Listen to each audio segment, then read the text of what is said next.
As we know, sports can represent a positive model as a way to encourage people to embrace equality for all, regardless of race. After an unprecedented increase in racist acts globally in this decade, the previous existence of overt racism has been greatly reduced nowadays. But there is still evidence showing that race still plays a significant role in sports when sports are a key medium for racial socialization. Scholars have recently examined how black athletes are socialized to value sports over academics at a young age, the ways in which colleges and universities reap enormous financial benefits at the expense of black student-athlete success. Perhaps more outrage and calls for accountability would ensue if there were greater awareness of the actual extent to which college sports persistently disadvantage black student-athletes. Hence, the purpose of this report is to make transparent racial inequities in the Canadian college sports system and to encourage people to bring the activism in action. The scholar implied that race will always play a role in the culture in which we live. Examples could include, but are not limited, black athletes have been both marginalized and silenced by the media, coaches, and other athletes, as well as schools, racial differences in the sports media coverage of athletes, eligibility rules, professional athletes and student athletes' financial compensation, training equipment access.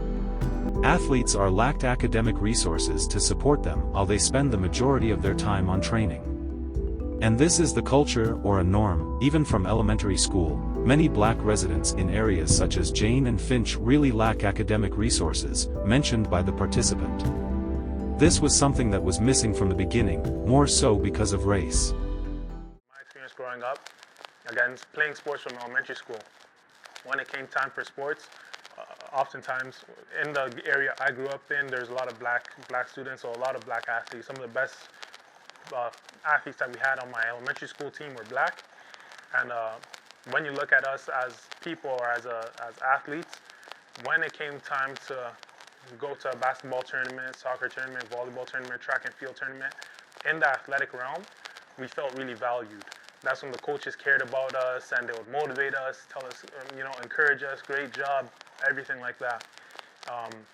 Then when you look at how we would be treated in the classroom, then you would see that there's not the same amount of attention or care being paid to us. So if you could win a medal for the elementary school or high school for something, that's great.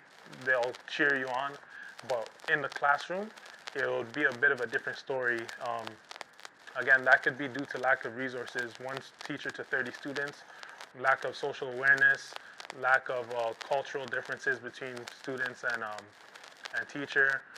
It could also be due to personal situations people are dealing with at home. They might not have a structure at home that allows them to be supported academically, and that could affect their academic performance in school. So people that have potentially lower confidence to complete good academics because maybe they don't have the support at home. They get to school, and again, the teachers might not have the patience, and the schools might not have the resources to nurture these students, and really help them to develop academically and get them the support and the help that they need to compete at a good academic level.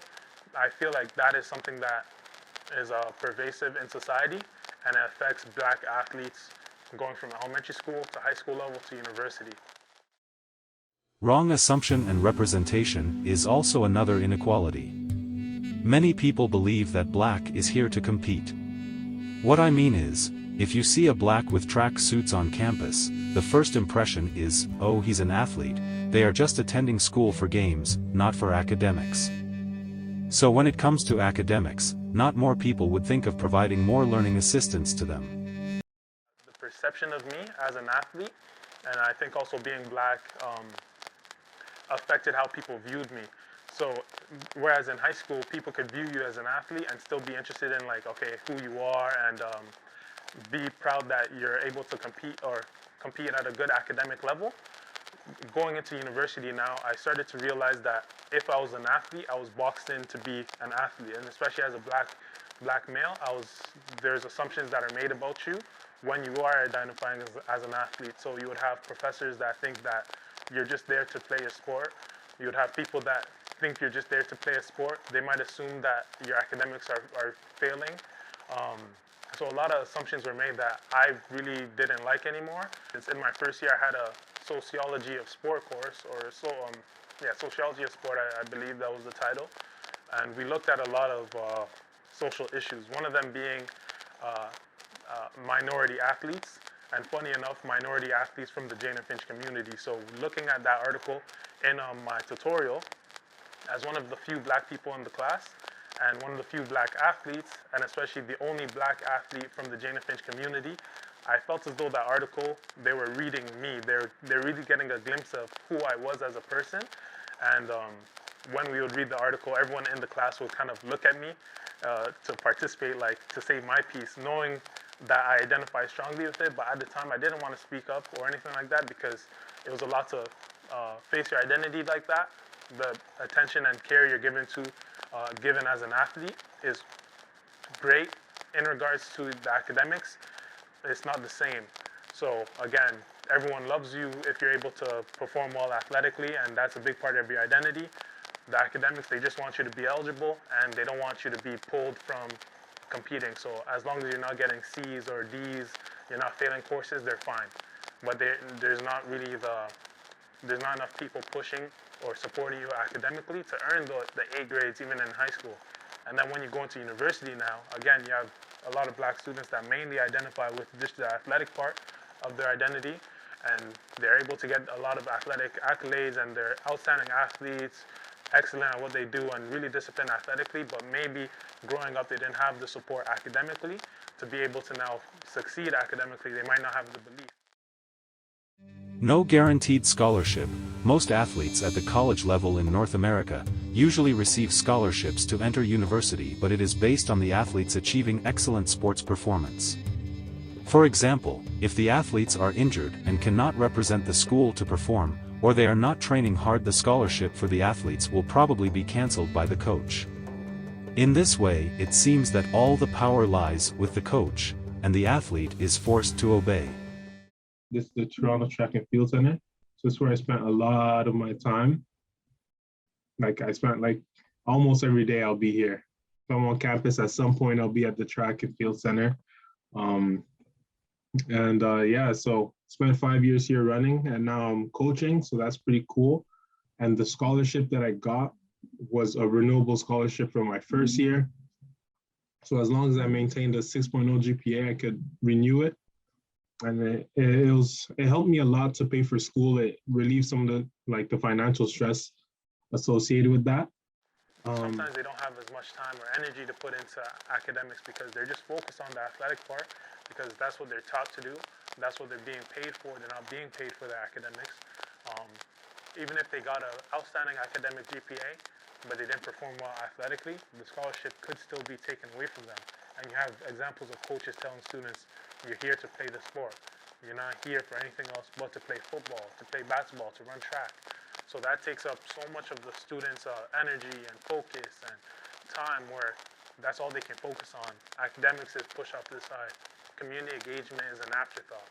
So when I started, I was dealing with some injuries, but I kind of just kept training throughout it. And I didn't perform well to my abilities. So I wasn't necessarily happy with that, although the performances were okay. The next year, again, I was struggling with injuries, but this time, instead of competing through the injuries, I decided to take my time and rehab it. And at the time, some of my teammates didn't necessarily believe that I was injured. And when people talk, it goes around. And then it got to the head coach at the time, and he didn't believe I was actually injured. And one day he approached me. This was in my second year, and was it my second year? Yeah, in my second year, and he let me know that, he doesn't believe that my injuries are real, something along those lines, and that if I don't want to compete for New York, I'm going to lose my scholarship, et cetera, et cetera. But in reality, that threat held no weight, but I didn't know it at the time because he can't revoke my scholarship for being injured, because I was seeing medical professionals. It's not as if I just didn't want to compete. So I think that was a tactic or a ploy used by him to kind of scare me into competing. And eventually I did get healthy, and I did end up having a decent performance. And again, what did that force me to do? It forced me to compete while injured, while not healthy. Because what's my other option? Stand up for myself, tell them I'm not healthy enough to compete, and risk, losing money that funds my education. It's, it's not possible. Not enough voice to speak up problem. For this part, I will break it down to several aspects. Nowadays, black athletes represent a very huge part of athletes in college sports, both indoor and outdoor. However, tracking back to the previous history a few decades ago, black athletes were actually banned from playing sports in white institutions at the college level. Black college athletes have a rich history of pushing for social change and reforming the systems of racism and exploitation in which they work. While athletes' college activism produced limited victories in the 1960s and 1970s, today's movement echoes many of the demands of the time that remain unanswered.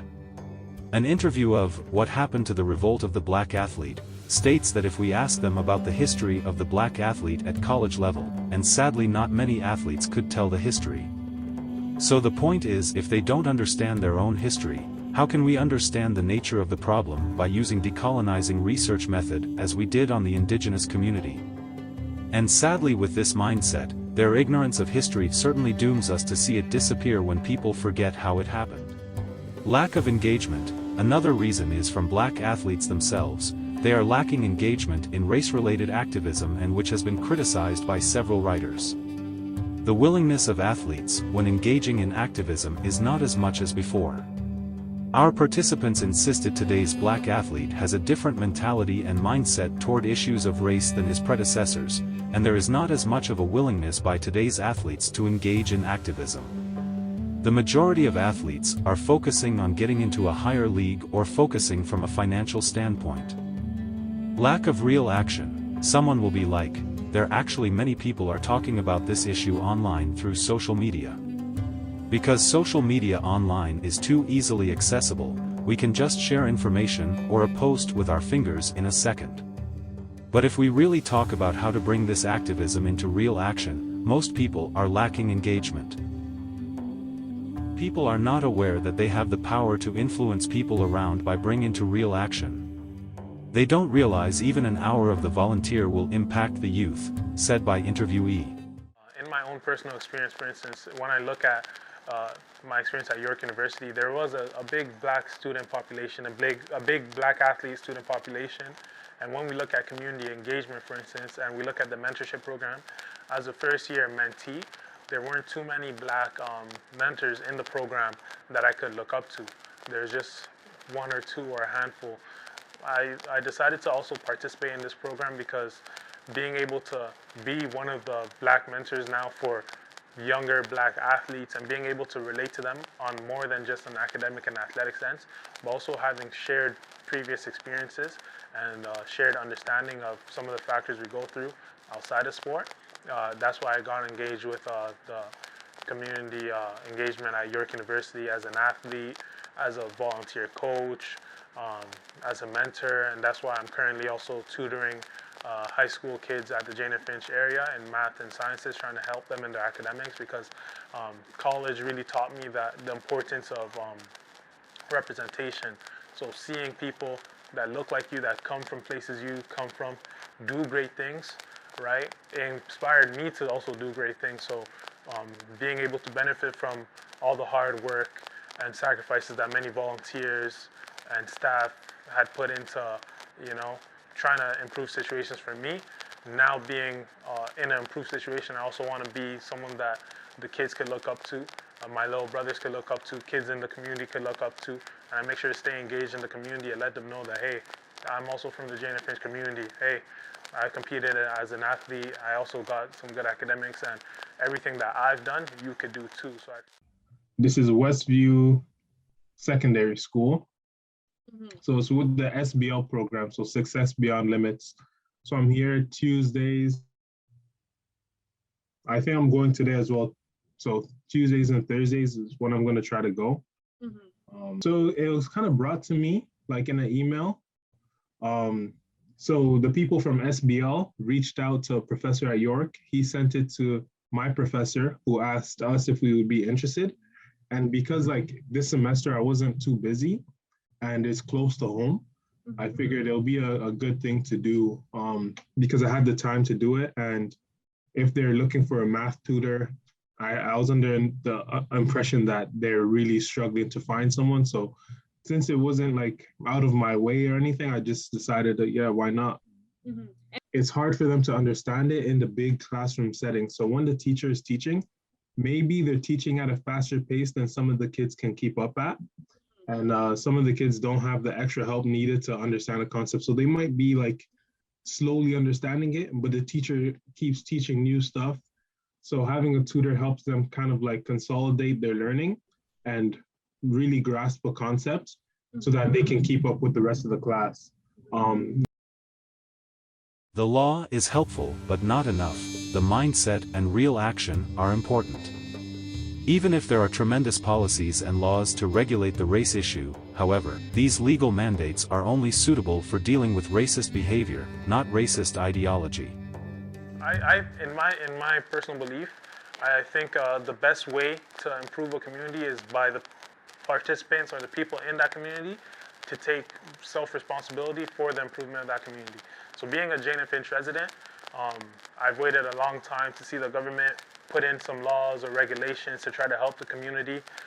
And honestly, we can't wait forever. And sometimes when the government does act, they could put different promotions and regulations in place to try to help the community.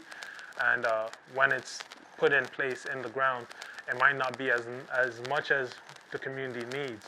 So it's my belief that we can't just wait for the politicians and the government to now value our community and try to put laws and rules in effect to try to help our community. I think that as a community, we do have to stand up, take personal responsibility, and do what we can. We can't all start community organizations.